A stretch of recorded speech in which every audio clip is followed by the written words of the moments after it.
2017 से लेकर 2019 तक हड़ताल पर यहाँ बैठे हैं तमाम लोग जितने भी थे और कोई भी हल जो है इनका नहीं हुआ। फिलहाल आज ये लोग जो है दोबारा उसी जगह पे मौजूद है, तो चलिए इनसे बातचीत करते हैं। क्या नाम है मैम आपका? रजनी जमोल। 2017 से लेकर 2019 तक भी आप लोग यहाँ प्रदर्शन कर रहे थे और इस बीच है कि एक शख्स की जो है जान भी चली गई थी।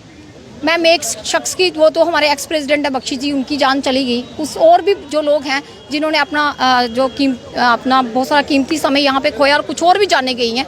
हम हर किसी का एक्सप्लेन नहीं कर सकते। बड़ी एक छोटी सी कहानी सुनाना चाहूँगी। जब एक 10+2 कंट्रेक्चुअल लेक्चरर अपने घर से निकल रहा था तो उसकी बेटी ने ये बोला, पापा मुझे बैग चाहिए, और यहाँ पे वो स्ट्राइक पे आ रहा था। उसके पास 300 रुपये नहीं थे। बड़ी शर्म आती है उसको।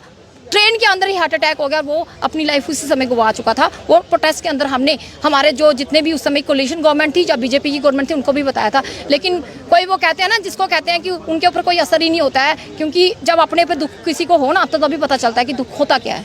रजनी जी, आज आप दोबारा उसी जगह पे खड़े हैं, क्या कहना चाहते हैं? मैम ये कहना चाहती हूँ कि हम अपील क्या आपकी गवर्नमेंट? मैम यही अपील है कि जो civil service special provision act है 2010, उसमें हम लोग फॉल करते हैं। पहले भी हमारा केस जो है वो लेफ्ट आउट रह गया, तो अब हमारा केस ना छोड़ा जाए, क्योंकि जितनी भी यहाँ पे सरकारें नहीं, सभी ने हमें यही आश्वासन दिया कि आपका राइट बनता है, बट हमारा काम हुआ नहीं।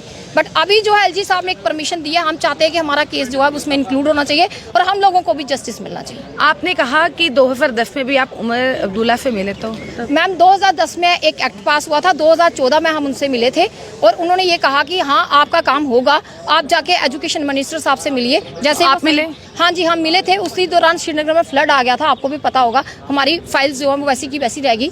तो उसके बाद जो है वो गवर्नमेंट रही नहीं, तो उसके बाद हमारा काम हुआ नहीं। लेकिन जो एक्ट पास हुआ था उसमें range officers, medical officers, forest officers, उनको रेगुलाइज किया गया, बट हमें नहीं किया। हम लोग ओवर एज हो चुके हैं, हम लोग कहाँ जाएंगे?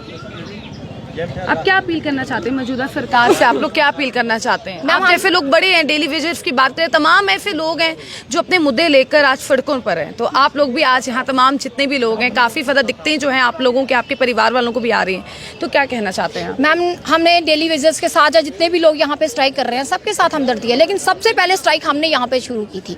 यहाँ पे लेडीज जो थी ना, लड़कियाँ, वो भी हाँ जी 2017 तब कोई स्ट्राइक यहाँ पे नहीं करता था। हमने दिन रात यहाँ पे टेंट लगाया था। हर एक मिनिस्टर, हर एक जो भी यहाँ के लोग हैं, मिनिस्टर यहाँ पे पहुंचे, मगर आपका हल कोई नहीं हुआ।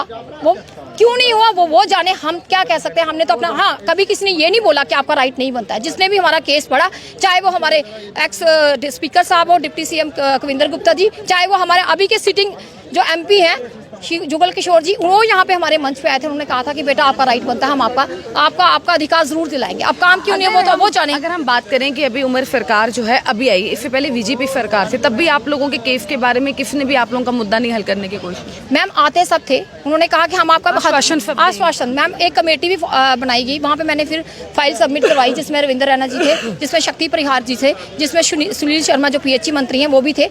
उनके साथ बैठ के मनकोटिया साहब थे, उनके साथ बैठ के डिस्कस हुई है। उन्होंने कहा कि ठीक है, इन बच्चों का, बेचारों का, क्योंकि इनको ओवर एज भी हो चुके हैं और इन्होंने 10-10, 15-15 साल अपनी लाइफ का प्रीशियस टाइम जो है वो इनको दिया। उनके ऑर्डर्स भी सही है, तो इनका काम हम जरूर करेंगे। अब हम क्या ही कह सकते हैं मैम, काम तो उन्होंने करना ना, हमने तो नहीं करना।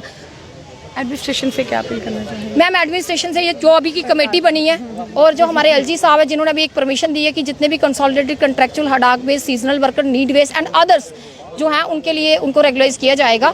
तो मैं हमारे सीएम साहब और हमारे एलजी साहब और हमारे चीफ सेक्रेटरी साहब और जो कमेटी मेंबर्स हैं उनसे ये रिक्वेस्ट करती हूँ कि जो हमारा लेफ्ट आउट केस रह गया है 10+2 कंट्रेक्चुअल लेक्चर्स का, तो हैंड फोल्डिंग रिक्वेस्ट है कि वो हमारे साथ जस्टिस करे और हमारे बारे में भी सोचे।